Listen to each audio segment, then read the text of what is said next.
ઘરની તિજોરી હોમું લમણો ના વાળ્યો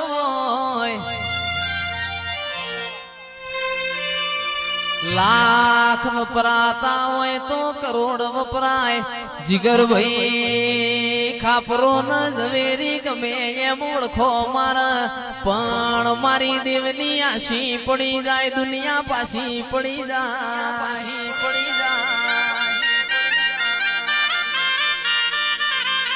રૂપિયો તો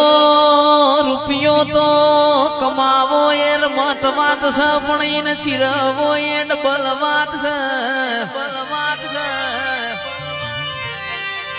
રૂપિયા આવ ઘણા મોણ ડાયા બની જાય રૂપિયા આવ ઘણા મોણ ગોડા બની જાય રૂપિયા ખર્ચે આવો ગોડિયો ગાનાર નહીં મળ રૂપિયા ખર્ચે એક માના બાપ નહીં મળ